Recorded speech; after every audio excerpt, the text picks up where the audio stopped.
morning and welcome to yet another exciting and life-changing episode of A Cuppa with Nomcebo. Today is going to be another exceptional half an hour as we sit down and have a conversation with a young man that is doing big things in the kingdom of Eswatini. His name is Jason Martin. Believe it or not, I grew up knowing Jason Martin as a very, very young man, through your mom, Jason, because I'm very good friends with your mom, Jenny. And it's very exciting for me, Jason, to have you on the show. And thank you very much for agreeing to come through. Absolutely. Thank you for having me. It's a pleasure to be here. Thanks, Jason. So, Jason, you are the director of Emaswati Skate, which is a registered non-governmental organization, which is focused on youth and development in Swatini. And the highlight of it is the skating rink that you built, at the Mbabane Park. Yeah, yeah.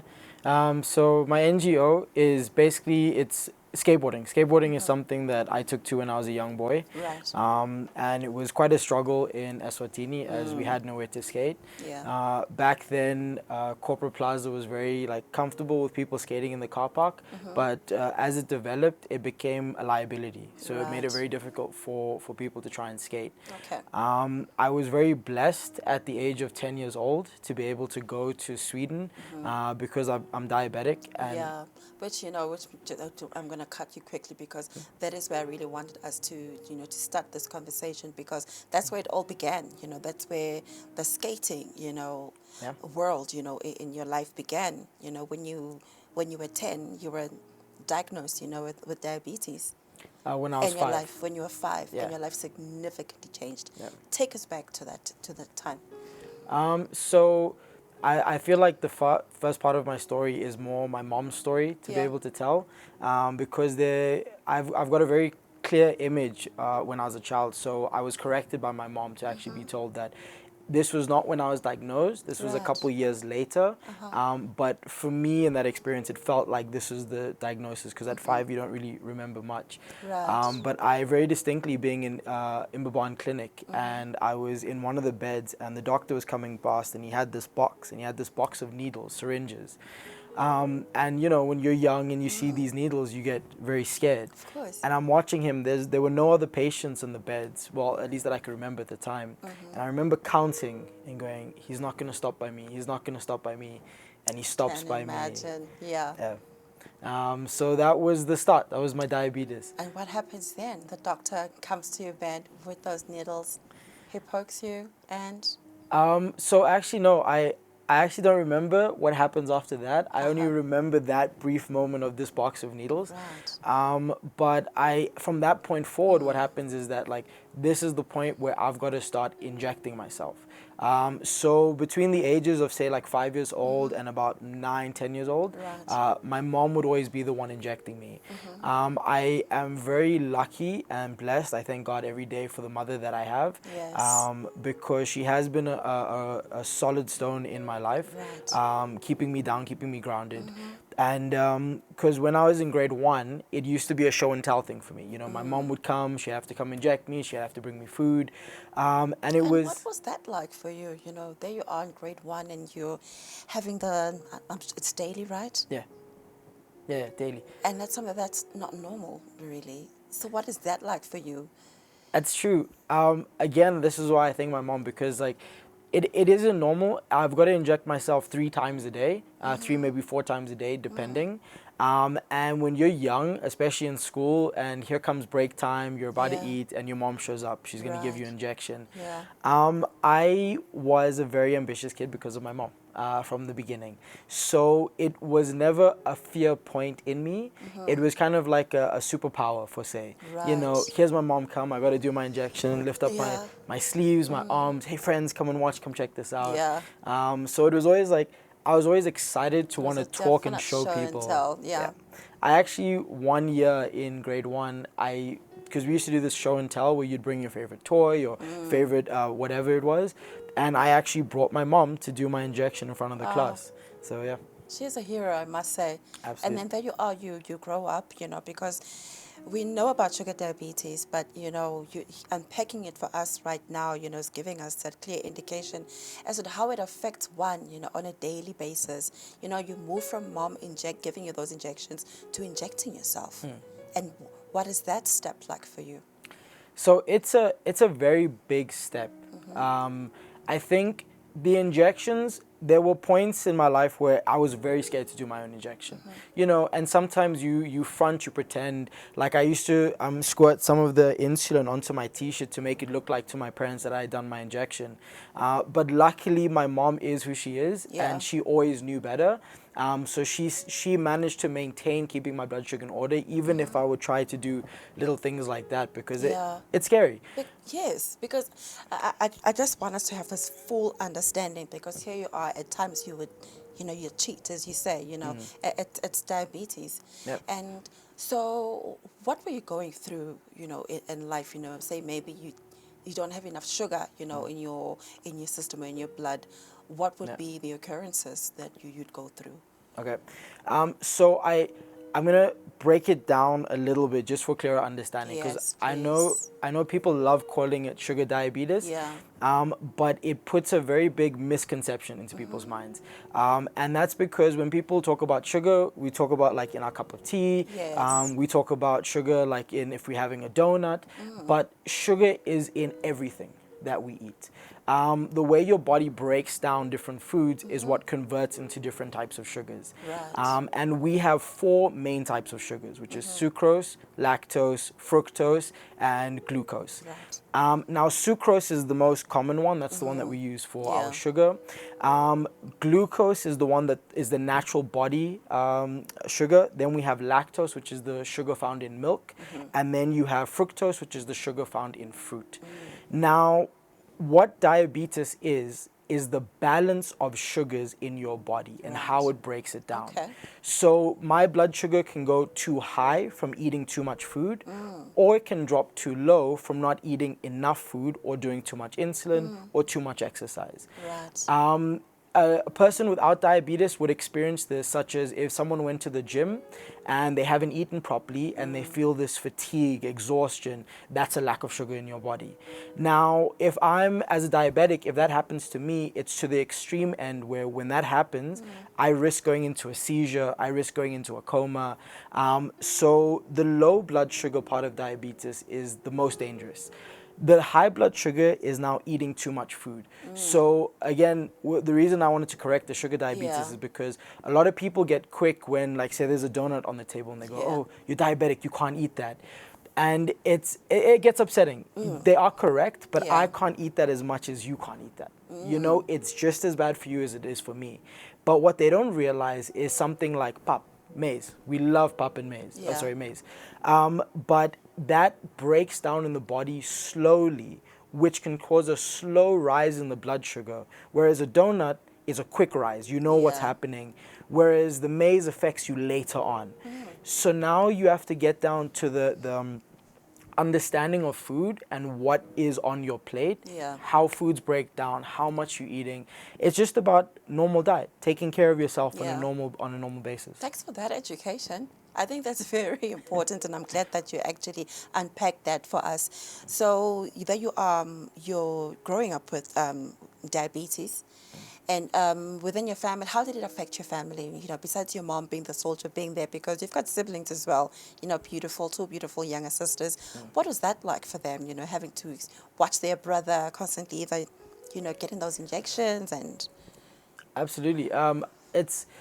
It's a tough one. I won't lie. It was very tough for my siblings. I think my sister, who's below me, is 2 years below me, and my younger sister is 10 years below me.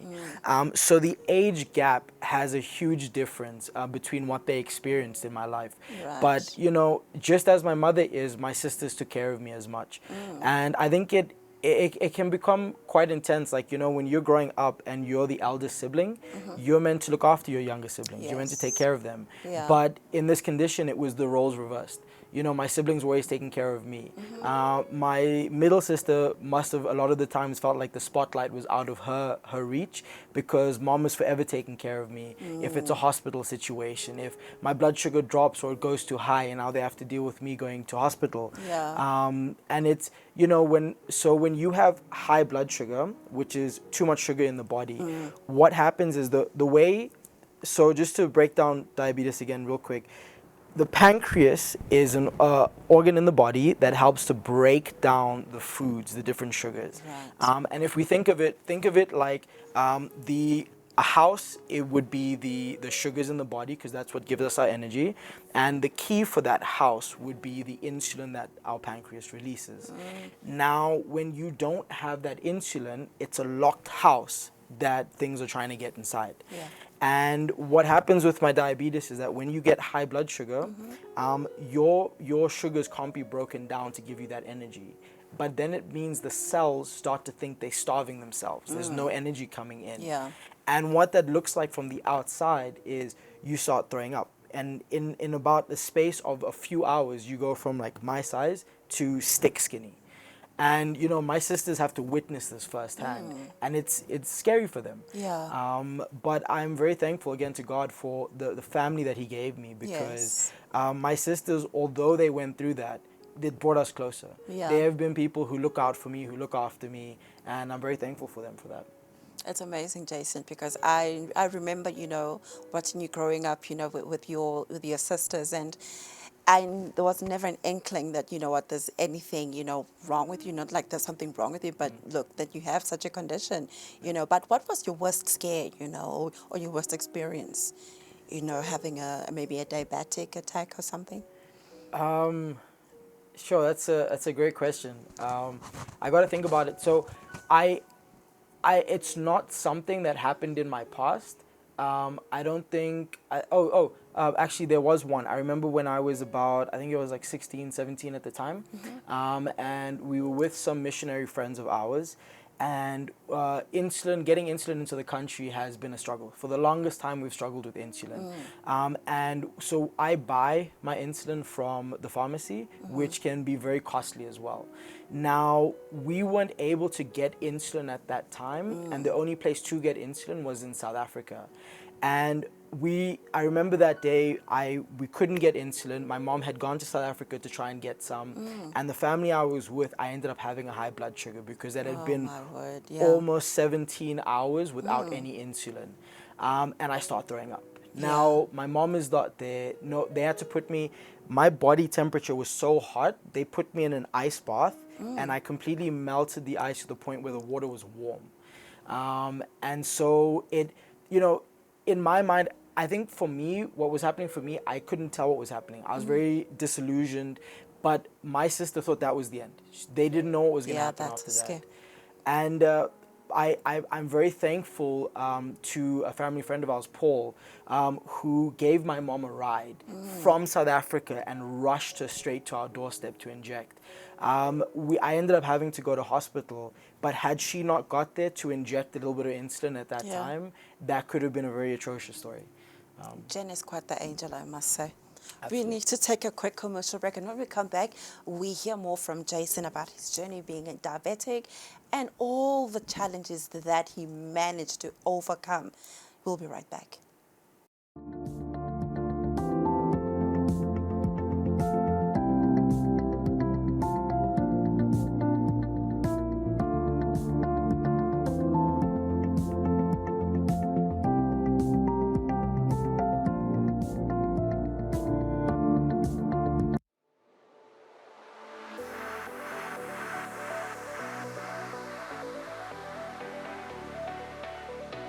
It is an interesting journey, a journey that I cannot take alone, a journey that needs you and me. Your favorite show, Tantan and Kondo, cultivates and captivates talents of Emaswati all over the country, be it poetry or craft. Make sure that you join me, Fortunate Mabuza, every Saturday, 4 p.m. on Eswatini TV, Sibugo Semaswati.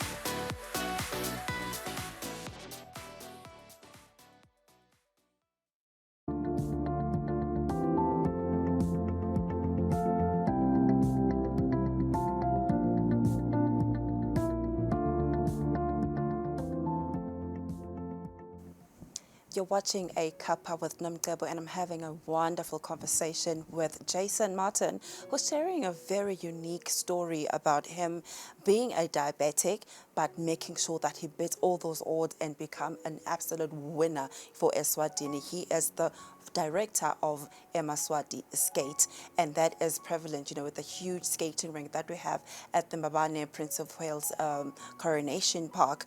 We are going to continue with our conversation. So here you are, you're diagnosed at 5 years old.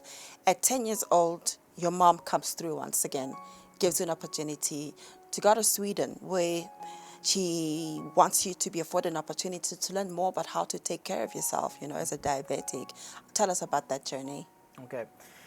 So I was lucky because my mom's sister is in Sweden, and she's a nurse. And the one thing we were struggling with in Swaziland is that we had no endocrinologist, which is a diabetic doctor. And so my mom's sister had offered to take me in.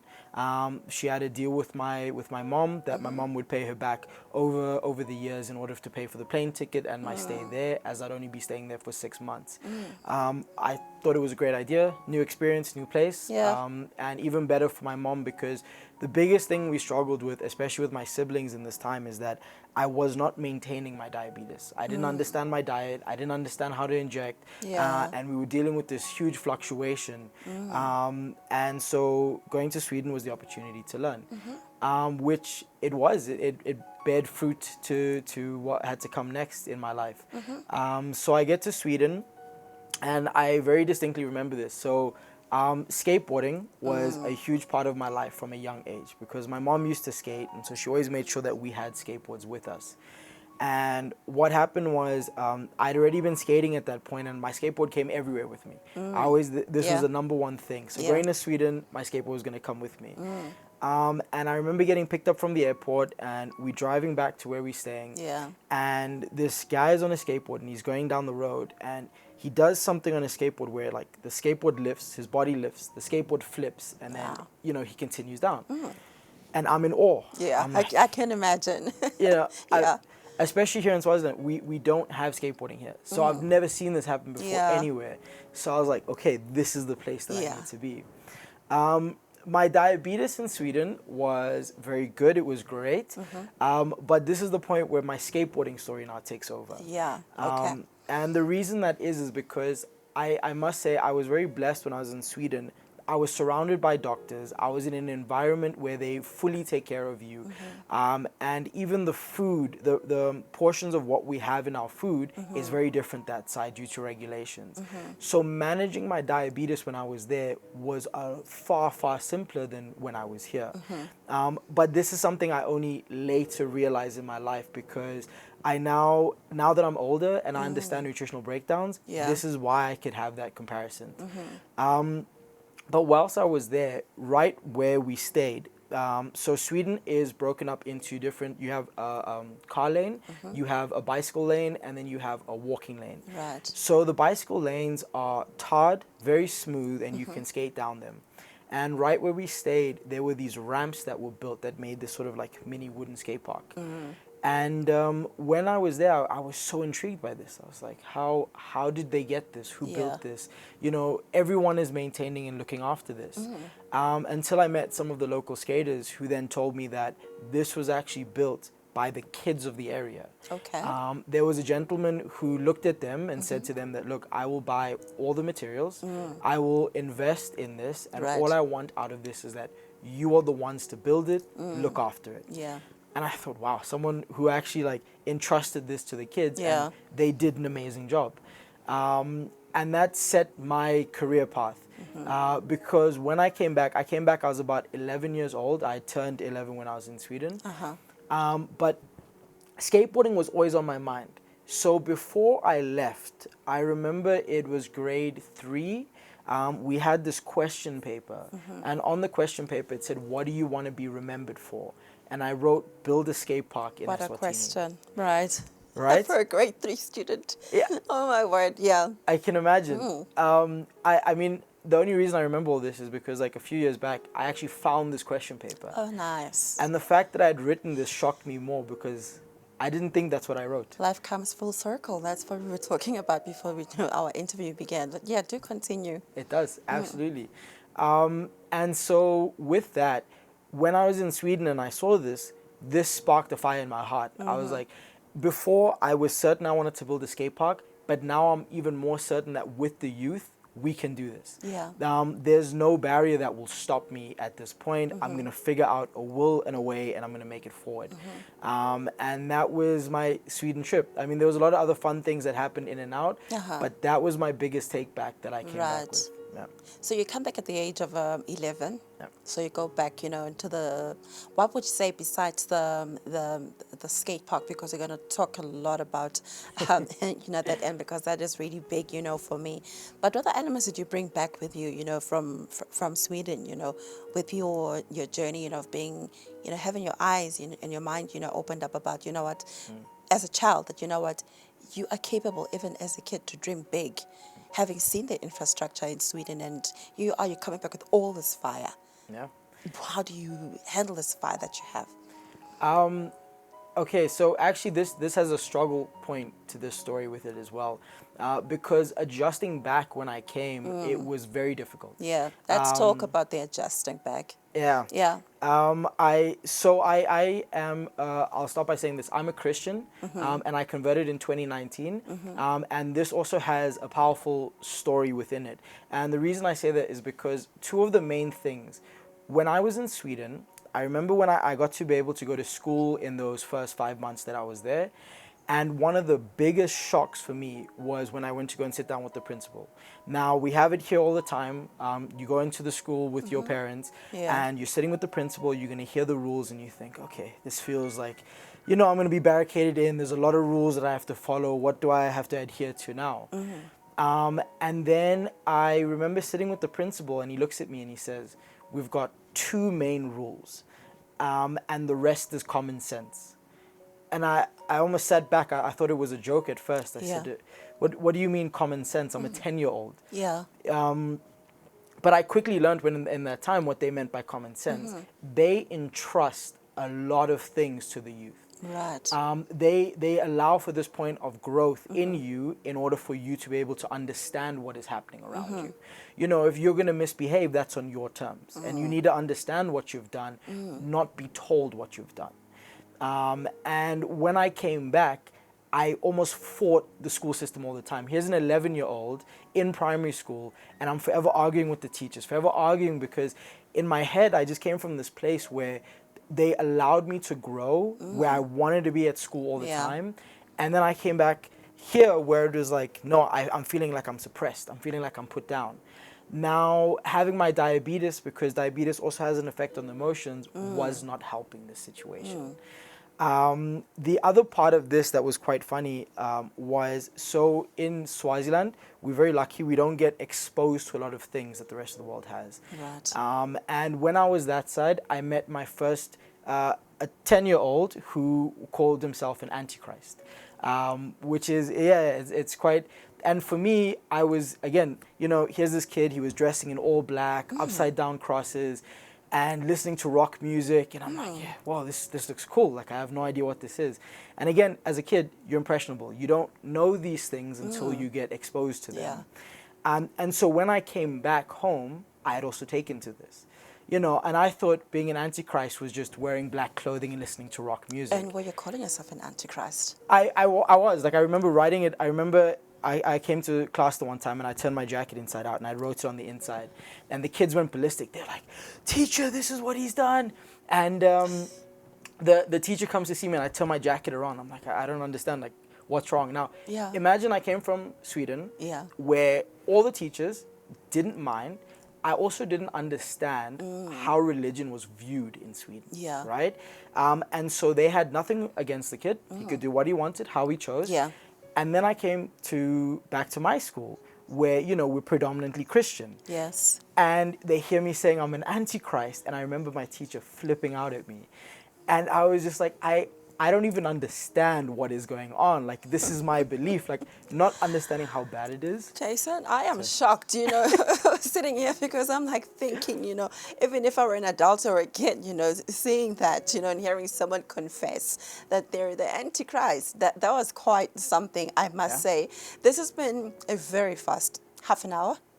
So we have come to the end of this episode, but we are going to hear more from Jason Martin in our the second part of this interview. There's quite a lot that we would like for you to share and know about Jason, and especially Emaswati Skate. So we are going to talk more on these next week, Monday at 6:30. Thank you very much for joining us today, and I wish you all a splendid night and love and light. Thank you, Jason. Absolutely.